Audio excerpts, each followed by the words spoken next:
मित्रों, यूं तो हर धर्म में कोई ना कोई ऐसी बात जरूर होती है जो रहस्य भरी हो, लेकिन सनातन यानी हिंदू धर्म में, जिसे हम दुनिया का सबसे प्राचीन धर्म भी कहते हैं, उसकी रहस्यमयी बातें भी निराली हैं। एक से बढ़कर एक कई रहस्य इस हिंदू धर्म में भरे हुए हैं। तो मित्रों, स्वागत है आप सभी का एक बार फिर द डिवाइन टेल्स पर।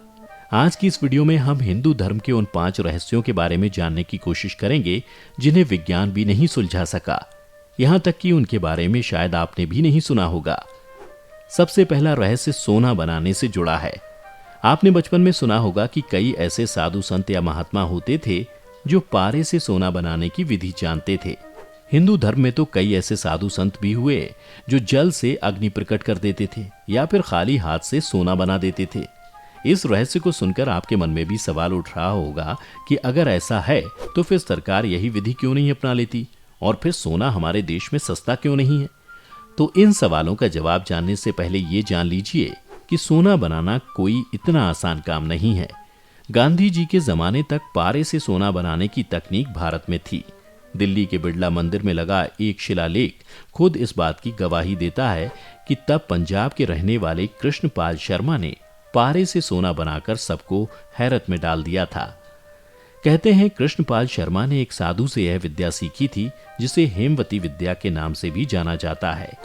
पारे में कुछ खास किस्म की जड़ी बूटी मिलाकर इसका निर्माण किया जाता है। खास बात यह है कि यह बिल्कुल उसी तरह होता है जैसे शुद्ध सोना। हो सकता है उस विद्या की जानकारी ना होने और जड़ी बूटी की पहचान के अभाव में अब इसका लोप हो गया हो। कहते हैं हिमालय के क्षेत्रों में पारस पत्थर पाया जाता था जिसे किसी लोहे से भी टच किया जाता तो वह सोने में बदल जाता था। इसके अलावा दूसरा रहस्य कल्प वृक्ष से जुड़ा है। हिंदू धर्म में ऐसी मान्यता है कि कल्प वृक्ष के नीचे बैठकर व्यक्ति जो भी कामना करता है वह पूरी हो जाती है। मतलब अगर आपने वृक्ष की छांव में बैठकर ये सोचा कि आपका भविष्य अच्छा हो जाए या फिर किसी भी तरह की इच्छा पूरी करने का मन में विचार हुआ तो वह कल्प वृक्ष के नीचे बैठने से ही पूरी हो सकती है। इस वृक्ष की खास बात यह है कि इसे स्वयं इंद्रदेव ने हिमालय के उत्तर में लगवाया था। कहते हैं समुद्र मंथन से निकले इस वृक्ष को इंद्रदेव को दे दिया गया था। हालांकि पौराणिक शास्त्रों में इस बात का भी उल्लेख मिलता है कि एक बार भगवान श्री कृष्ण कल्प वृक्ष को अपनी रानी सत्यभामा के लिए इंद्रदेव से लड़कर धरती पर ले आए थे। आज भी स्वर्गलोक में कहते हैं कि कल्प वृक्ष है।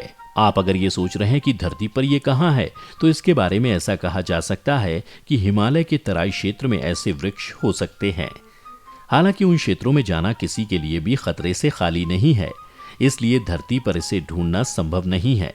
ऐसे वृक्ष अगर धरती पर होते तो हर कोई अपनी इच्छा पूरी करने के लिए मेहनत करने के बजाय वृक्ष की छांव में बैठना पसंद करता। तीसरा रहस्य कामधेनु गाय से जुड़ा है।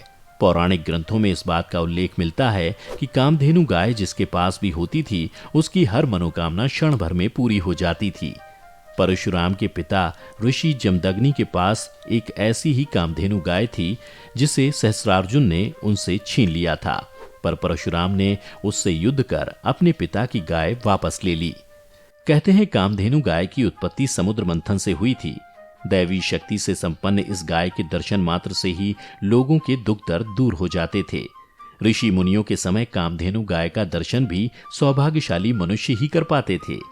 इस गाय का दूध अमृत के समान माना जाता था। चौथा और सबसे बड़ा रहस्य प्राणियों के जन्म से जुड़ा है। क्या आपने कभी सुना है कि कोई इंसान पशु या पक्षी को भी जन्म दे सकता है? अगर नहीं तो भगवान विष्णु के वाहन गरुड़ की उत्पत्ति की ये कहानी जान लीजिए। दरअसल धरती की जब उत्पत्ति हुई तो उस पर एक द्वीप था जो बाद में 2 और फिर 7 हो गया। इस दुनिया की रचना करने वाले भगवान ब्रह्मा ने तरह तरह के प्राणियों को भी जन्म दिया। उनमें ब्रह्मा के कई मानस पुत्र थे, जिसमें से एक मरीचि भी हुए। उन्हीं मरीचि के संतान हुए ऋषि कश्यप और विनीता से पक्षीराज गरुण का जन्म हुआ, जबकि अन्य 16 पत्नियों से भी कई सुर और असुर का जन्म हुआ। अब आप सोच रहे होंगे कि यह भला कैसे संभव है कि कोई इंसान पशु पक्षी को जन्म दे।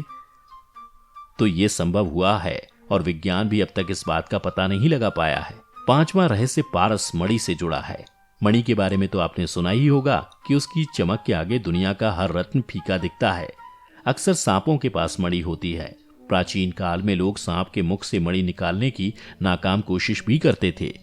कहते हैं जिसके पास भी मणि हो वह इच्छा के मुताबिक कई काम कर सकता है। महाभारत के युद्ध में आपने अश्वत्थामा का नाम तो सुना ही होगा, जिसके माथे से मणि आखिर में निकाल ली गई थी और वह उसके बाद मारा मारा फिरता है। इस मणि को धारण करने वाले व्यक्ति को ना तो भूख लगती है और ना प्यास। मतलब यूं समझिए कि वह अपने इंद्रियों पर इसकी बदौलत काबू रख लेता है।